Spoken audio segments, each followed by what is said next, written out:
The skydiving thing, though. How was that? Oh, that was an experience. I mean, I could pull up some. I should have sent you the video. You could maybe can connect it to your. To the feed. We could. I didn't do that. I should have done that. But Katie arranged that for right around my birthday. So she took care of all the particulars because I talked about it for a while, but pulling the trigger, I was kind of scared. Well, that's the thing. That's why I'm kind of on the side of like you should tell people the things you want to do, because even like look with this conversation we're having with the book, where it's like I do it where I'll tell people I want to do this thing, I want to do this thing, I want to do this thing, and what I find, maybe it's because I'm slightly a narcissist, when I tell people shit and they come back with me, hey, you said you were gonna do that thing. When's that thing coming out? When's that thing? I'm like, shit, I have to do that thing. Yeah. I said I was going to do that thing. Now you got to do it. And she held you account. She put you on the skydiving shit. It was crazy. We went up. We went into, it's a sturt event right off the freeway there. So we go through, and a buddy of mine from down in Illinois, one of the photographer for the wrestling company, actually joined me, Mike. And so we get our jumper guy, and my guy was this little dude, and we're talking to him, and Mike had a different guy, and my guy had done like 5,600 jumps. God, it was crazy. So we took about a 2-minute class. That's all it was. Like, really? This is when I tell you to put your feet out, that's when we're gonna land. I didn't tell you what to do in case he had a medical emergency when we're up there, or what cords to pull or anything. Nothing. So we wait around. We get on this plane, and my guy's sitting behind me, and we're connected already. We're hooked up. You know, he's got us all harnessed in, and then this whole big group of professional jumpers gets on the plane, like 20 of them that were doing some kind of training, but they've jumped forever and ever. And then there's me and Mike, scared to death. Yeah. And we're in this rickety old plane that you don't know it's going to make it to 14,000 feet. We were going to 14,500 feet. God damn. And I remember at one point I looked at Mike, or his jumper. I said, where are we at? Like, what's the altitude? And he goes, 10,000 feet. I'm like, oh my God, we got 4,000 more feet to go. And my guy Hector, puts his hands on my shoulders, and he's like, "You'll be okay. You'll be all right." I'm like, "Dude, I'm scared. I am legit scared." How does it work? Are you hooked up like back to back? No, he's behind you. Yeah, he's behind me. Yeah. So you guys having to like sit like that the whole way up? Yeah. That's kind of weird. Yeah. That's we got real close and personal. Yeah. And so I guess I'd want to be. I don't know. It's interesting. Yeah. But he's control your life. Oh, so, yeah. I mean, yeah, you kind of. Yeah. So I had a videographer because Katie arranged to have a video and photos. So they send you up with a video. I should have given you that video. It's in my phone.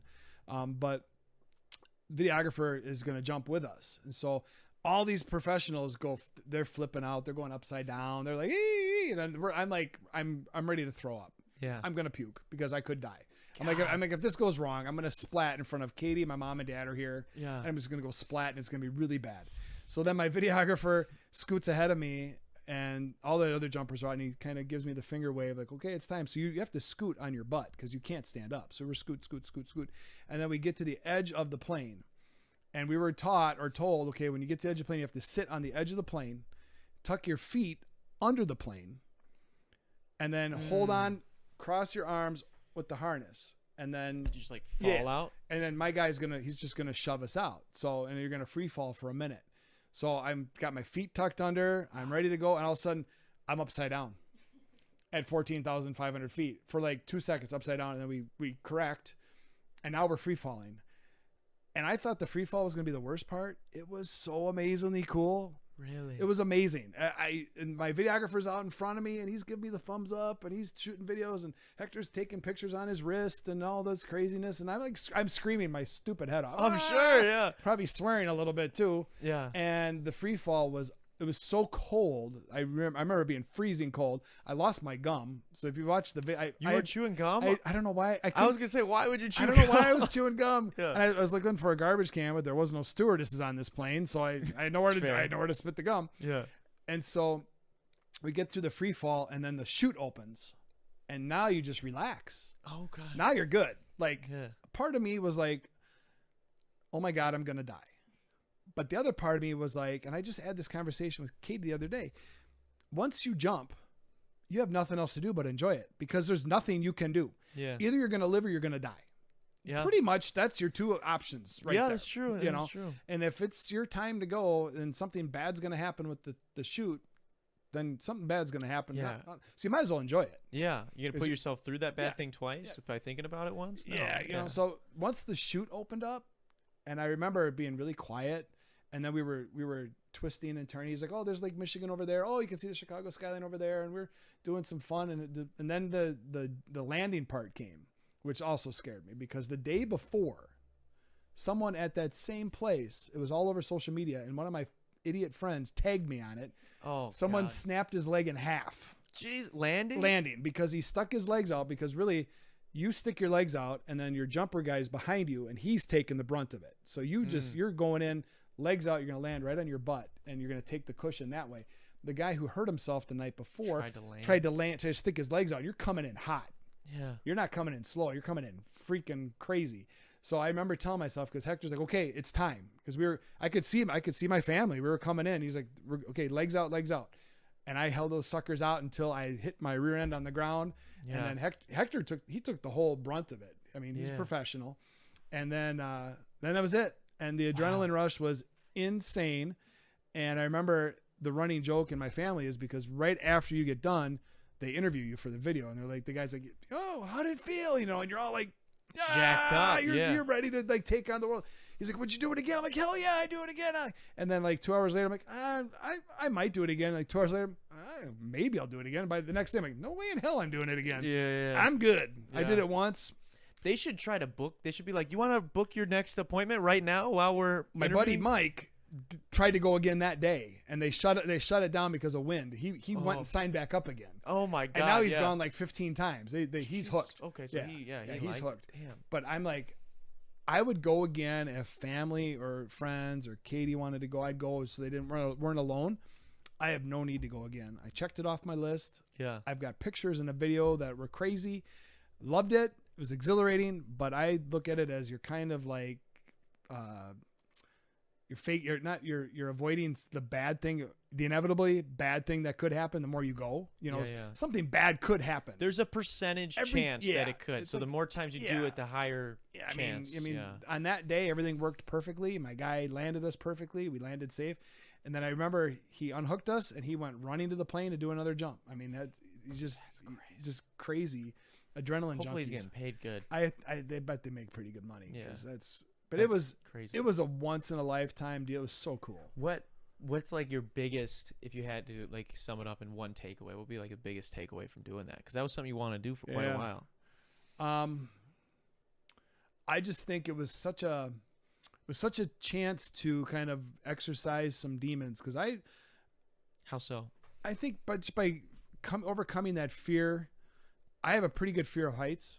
Me and heights aren't real big friends. Mm-hmm. So just I don't mind roller coasters if I'm strapped in. I don't mind all that. But I think just overcoming that couple minutes up in the plane and realizing that, oh my God, I'm really going to do this. Yeah. And then just enjoying it. But I think overcoming that and like, okay, this was the end of the journey. I talked a good game for 2 years. I'm going to go skydiving when I lose all this weight. And then I lost all this weight and I'm like, I'm going to go skydiving. But then Katie just like, you're going skydiving. She like, it's booked on August 8th and my birthday was August 10th. So it was like 2 days before my birthday we went. I'm like, well, if I make it to 50 or I don't, maybe I'm not going to make it to 50. But I think it was just, I don't know. It was just an amazing experience. One, I'll never forget it. Yeah. I have no need to do it again. I think it loses its luster if you do it. I don't know. I mean, if people are adrenaline junkies and they want to do that, I think it's great. I tackle it. My mom was super funny because she's like, she comes running up. It's like, this looks so much fun. We're watching jumpers all day. This is so much fun. And then I got done and she's like, I would never do this. There's no chance in hell I would do this. And I'm like, well, I know it's kind of scary. Yeah. Not going to lie. It was scary. I'm not going to be more brave than I was. How do things look though when you got to like see it, when you got to like take a second to like just like look at everything? I can imagine. It's just amazing. Just the pure calm that's up there when the parachute's opened. It's so quiet and peaceful, and you're just enjoying it. And you're seeing. It was a beautiful day that day. It was a little windy, so they shut down a lot of jumps. Didn't happen after ours. We got kind of lucky to get on when we did, because I think they shut it down after ours was done, because you have to have perfect weather conditions, otherwise it's dangerous. Yeah. But yeah, it was pretty neat. I will always remember that. It was definitely a moment. Yeah, I can imagine. I mean, I'm sure I can't. I'm sure I don't know. I have no idea, but it sounds awesome. It was pretty cool. I just don't. I go back and forth with the skydiving thing all the time, where I don't.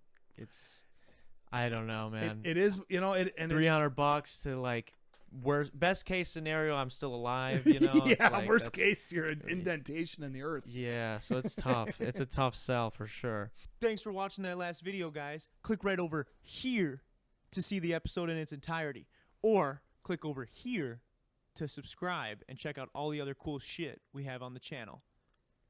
What are you gonna do? What are you gonna do? Do it.